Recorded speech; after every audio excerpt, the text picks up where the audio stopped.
ಅಡುಗೆ ಅನಿಲ ಸಿಲಿಂಡರ್ ಖಾಲಿಯಾಗಿದ್ದರಿಂದ ಬೇರೊಂದು ಸಿಲಿಂಡರ್ಗೆ ಪೈಪ್ ಕನೆಕ್ಷನ್ ಕೊಡುವಾಗ ಸಿಲಿಂಡರ್ ಸ್ಫೋಟಗೊಂಡು 4ರ ಸ್ಥಿತಿ ಚಿಂತಾಜನಕವಾಗಿದ್ದು 9 ಜನರಿಗೆ ಸಣ್ಣಪುಟ್ಟ ಗಾಯಗಳಾಗಿರುವ ಘಟನೆ ಶುಕ್ರವಾರ ಬೆಳಗ್ಗೆ ನಗರದ ಬ್ರಹ್ಮಪುರ ಪೊಲೀಸ್ ಠಾಣಾ ವ್ಯಾಪ್ತಿಯಲ್ಲಿ ಶುಕ್ರವಾರ ನಡೆದಿದೆ. ನಗರದ ಶ್ರೀ ಶರಣಬಸವೇಶ್ವರ ಕೆರೆ ಬಳಿಯ ಸಪ್ತಗಿರಿ ಹೋಟೆಲ್ನಲ್ಲಿ ಗ್ಯಾಸ್ ಸಿಲಿಂಡರ್ ಸ್ಫೋಟಗೊಂಡಿದ್ದು, ಘಟನೆಯಲ್ಲಿ ಅಡುಗೆ ಕೆಲಸ ಮಾಡುತ್ತಿದ್ದ ಶಶಿಕಲಾ, ರಮೇಶ್, ಫಿರೋಜಾಬಾದ್, ಅವರ ಪುತ್ರಿ ಅಂಬಿಕಾ ಹಾಗೂ ಪುತ್ರ ಮಲ್ಲಿನಾಥ್, ರಾಕೇಶ್, ಶಂಕರ್, ಗುರುಮೂರ್ತಿ, ಪ್ರಶಾಂತ್, ಸತ್ಯವಾನ್, ಅಪ್ಪಾರಾಯ್, ಮಲ್ಲಿನಾಥ್, ವಿಠಲ, ಮಹೇಶ್ ಮತ್ತು ಲಕ್ಷ್ಮಣ ಗಾಯಗೊಂಡಿದ್ದಾರೆ.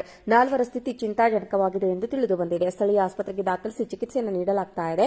ನೆಲಮಹಡಿಯ ಕಿಚನ್ ರೂಂನಲ್ಲಿ ಸಂಭವಿಸಿದ ಸ್ಫೋಟದ ತೀವ್ರತೆಗೆ ಹೋಟೆಲ್ನ ಇಡೀ ಕಟ್ಟಡದ ಬಾಗಿಲು ಕಿಟಿಗಳು ಒಡೆದು ನುಚ್ಚುನೂರಾಗಿವೆ. ಘಟನಾ ಸ್ಥಳಕ್ಕೆ police commissioner R. Chetan Kumar, ACP Kannikkal Shikkiwal ಭೇಟಿ ನೀಡಿ ಪರಿಶೀಲನೆಯನ್ನು ನಡೆಸಿದ್ದಾರೆ.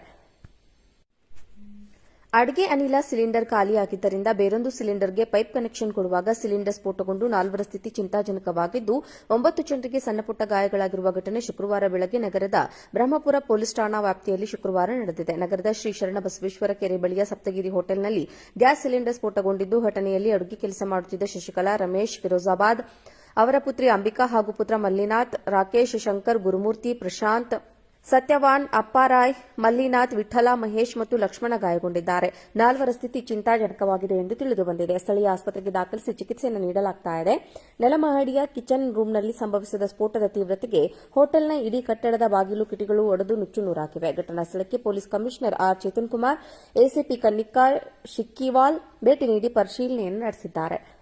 ನೀವು ನೋಡ್ತಿದ್ದೀರಾ, ಇದು ನ್ಯೂಸ್ 88 ಕನ್ನಡ, ಸುದ್ದಿಯ ಜೊತೆ ಸದಾ ನಿಮ್ಮೊಂದಿಗೆ.